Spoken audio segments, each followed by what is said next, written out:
quietly euphoric, actually.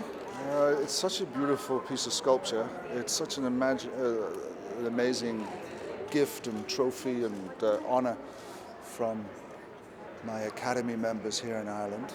As an Irishman and as an Irish actor, whatever part I play, quintessentially I'm Irish. You know, but I may not live here, but I carry this place in my heart. So this is a big honour.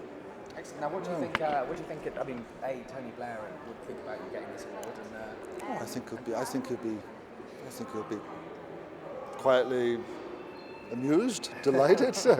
I have no idea really.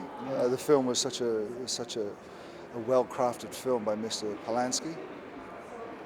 It was such a wonderful ensemble cast. So, great thriller, great movie. So, anything else? Good. So where's this going to go in the Brosnan house now?